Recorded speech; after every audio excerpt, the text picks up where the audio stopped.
Welcome back, everyone. I'm Cherokee Charles, and this is Tiki Mo. Well, guess what? Today, we have to talk about digital currency.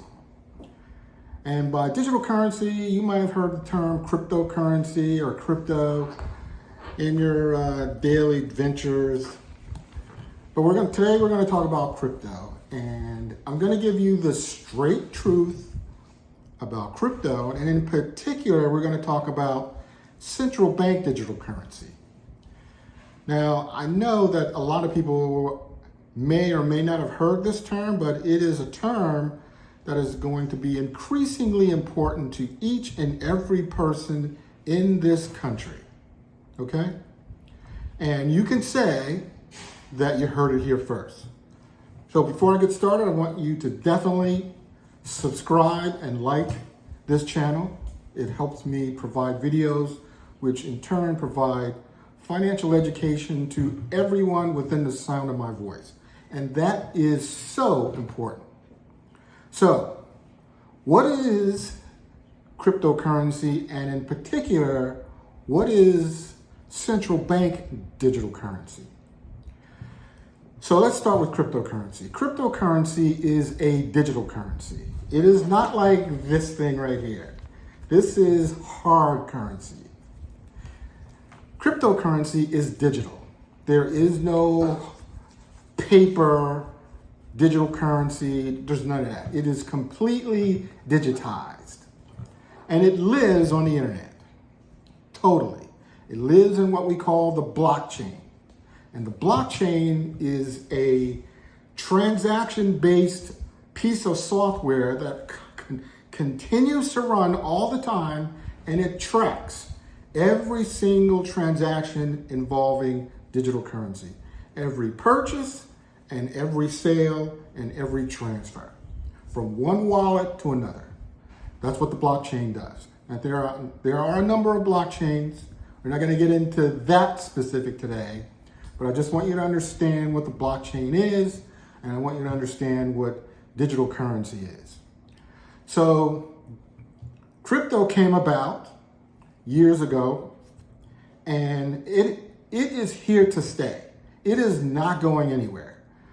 You may have heard CEOs of these large banks saying that cryptocurrency is garbage. If anybody invests in cryptocurrency, they're going to lose all their money. They're trying to scare you. Now, one thing I want you to understand is when you hear a CEO telling you that you should stay away from something or that you shouldn't do something, and they give you all kinds of statistics and data to prove what they're saying, don't believe them. Because at the same time when they are telling you that cryptocurrency is too volatile, it is dangerous, you shouldn't be involved in it, you're gonna lose all your money. While they're telling you all of that, at the same time, they are investing billions of dollars into cryptocurrency. Now, why is that? Why is that? They're doing that because they see the future, and so do I. And I see in the future that cryptocurrency is here to stay. It is here to stay so much that large banks are investing millions and billions of dollars and hours to learn about it, to invest in it, to understand it, and ultimately to try and take as much control over it as possible. And what I want you to understand is that you should not let any government or any entity or any bank or organization you should not allow them to try and take control over cryptocurrency or digital currency at all. You shouldn't.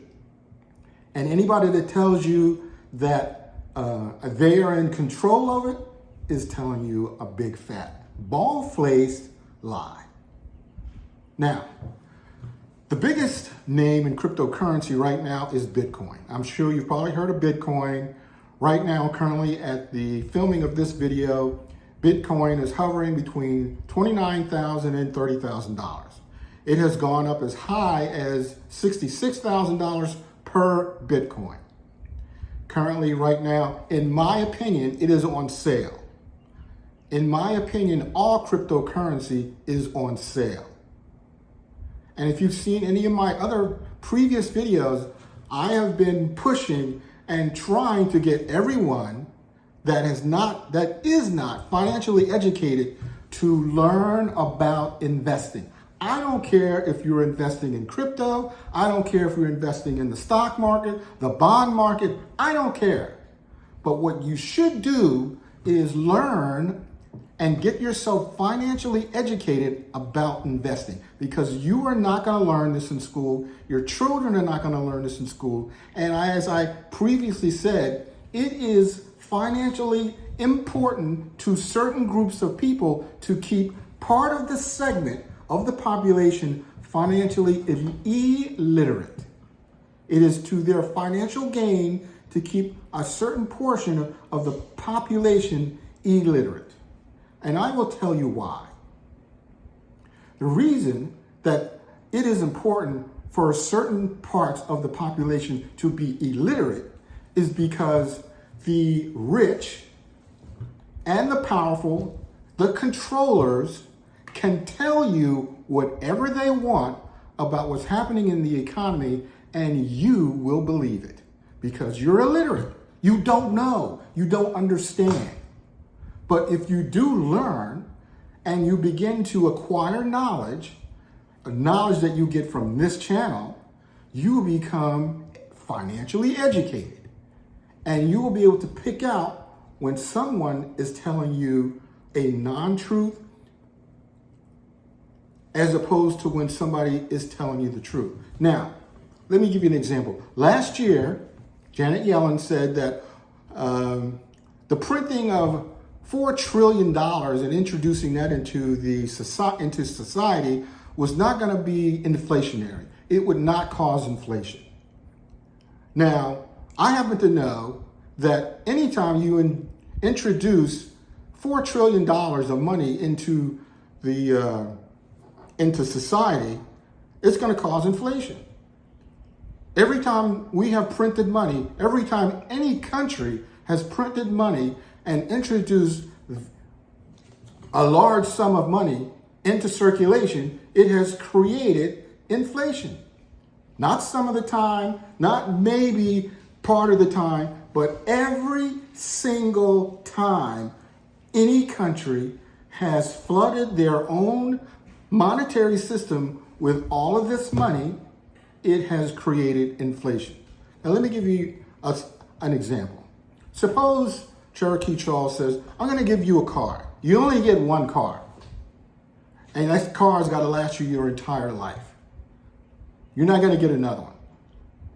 Just one car. Now, knowing that, you're going to take care of that car because it's the only one you're going to get.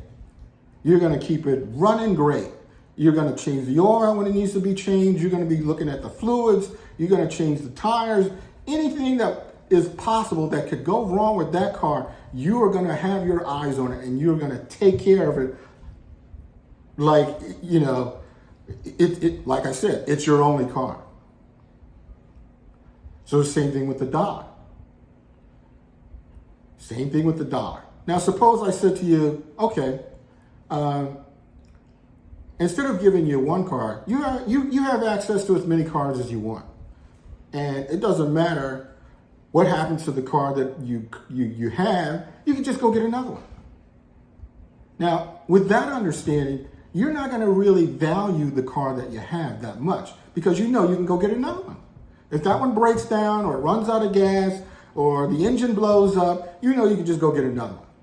That particular car doesn't mean that much to you. Same thing with the dollar.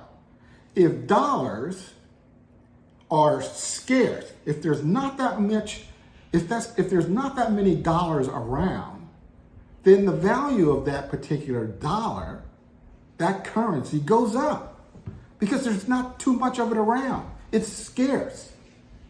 So the people that have it are going to treat it much better, as opposed to if there's unlimited amount of money around.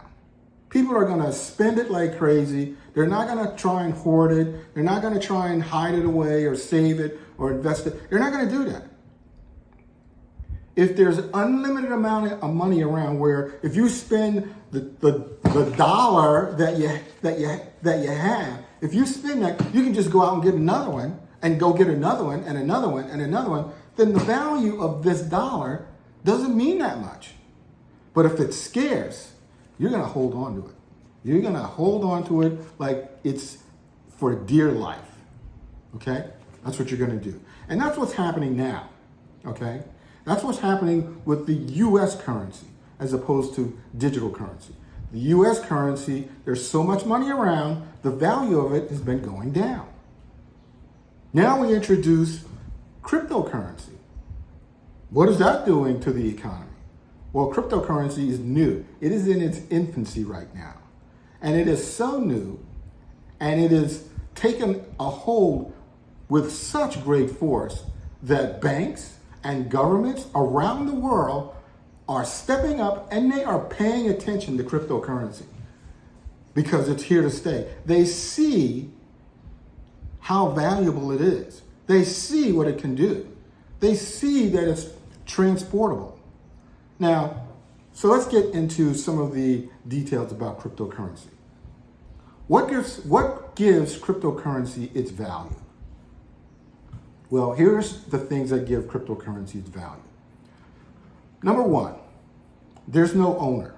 Cryptocurrency is not owned by any government, okay? No government can go and just create cryptocurrency. So that's one thing. One of the things that gives it its value is that it has a restricted supply. There is no unlimited supply of cryptocurrency. It has a specific amount of supply that is on hand, and that's it. Once that's bought up and once that's used, there ain't no more. So that's number one. Number two, scarcity. Okay? Scarcity. Cryptocurrency can become very scarce if a lot of people have it. That's number two. Number three, the visibility. It is dividable. You can have one full cryptocurrency. You can have one full Bitcoin. You can have a half of a Bitcoin. You can have a quarter of a Bitcoin. You can have 10% of a Bitcoin. It is dividable. It's divisible. Okay? The next thing, it's acceptable. Okay? Cryptocurrency is becoming more and more acceptable, not just in the United States, but around the world. Okay? Next, it's portable. You can carry cryptocurrency anywhere you go. You can travel anywhere in the world, and cryptocurrency can be transported with you. It can be on your phone. There are portable wallets that you can carry that have cryptocurrency, your particular cryptocurrency, inside of that wallet offline. It is completely portable. And finally, it is resistant to counterfeiting. Unlike dollars and hard currency, which can be counterfeited, cryptocurrency cannot be counterfeited. It cannot be. Now, let's talk about this central bank digital currency. Now, previously I said that central banks are paying attention to cryptocurrency, and they're paying attention to cryptocurrency to such a degree that they feel that they need to come up with their own digital currency. And that's what they're calling central bank digital currency. Now, what is that? Central bank digital currency, or CBDC, is a digital currency or a cryptocurrency that is created by the central bank of a country. So, for example, in the United States, we are working on creating a central bank digital currency. And when we finish doing our research and we finish fighting over who's going to control it and how it's going to work and how people are going to have access to it and all of these things, they're going to release central bank digital currency. Now, there's some scary things about this idea that I don't like. And I don't know how they're going to solve this problem. But let me ask you this question. Do you think that our government has done a good job handling the US dollar? Do you think that our government has done a good job with controlling inflation and the money supply, using the monetary policy of the Federal Reserve Bank? Do you think that we've done a good job? Now, some people are going to say, yes, we have done a good job. Some people are going to say, no. Based on our history, there's been dozens and dozens of inflation periods. There's been dozens and dozens of times when we've gone through a recession. We've had a complete depression that wiped out millions and billions of dollars back in the 30s. So based on history, the government and the Federal Reserve, they have not done a good job handling our own currency. So the next question has to be, if they create a central bank digital currency, do you think that they will do a good job handling that currency? Now, I have my own personal opinion, and here's what I don't like about the idea. The new central bank digital currency is going to come about for a couple of reasons. It's going to come about because they want to compete with current cryptocurrency. They don't want to be left out. They want to compete with the current cryptocurrency. That's one thing. The next thing is they want to be able to control digital currency. If the governments around the world are able to issue their own central bank digital currency, they will be able to control the currency digitally. They won't have to use inflation and these kinds of policies to try and control currency. It can be digitally controlled. Now, what do I mean by that? What I mean by that is that the currency that is issued digitally it would be programmable. Now, by programmable, I mean this. Suppose the government says, we're going to send you a stimulus check, okay? And you get that stimulus check in the mail, and there's a letter attached to it that says, you have to use this digital currency check for $1,000 within 4 weeks. Because after week 1, it's not going to be worth $1,000. It's going to be worth 75% of its value after the first week. After the second week, it's going to be worth half its value. After the third week, it's going to be worth, it's going to go down by 75%. And after the fourth week, it's going to be worth 0. That would be one of the possibilities of central bank digital currencies. They would be able to revoke its value. And they would be able to track everybody's purchasing habits with that particular digital currency. Now, for me, I don't like that. I don't like that at all. I like the way things are with the current cryptocurrency. It is not owned by anyone. It can be transferred from person directly to another person. So we have direct transfer. It is extremely flexible. It is extremely portable. And I don't need a bank in order to buy things with it. I don't need a bank. I think that kind of flexibility is far better for the people than to have a government or a bank or some organization trying to control currency and send out programmable money to people for them to use. Now, you tell me what you think. Please don't forget to like and subscribe, and I'll see you in the next one.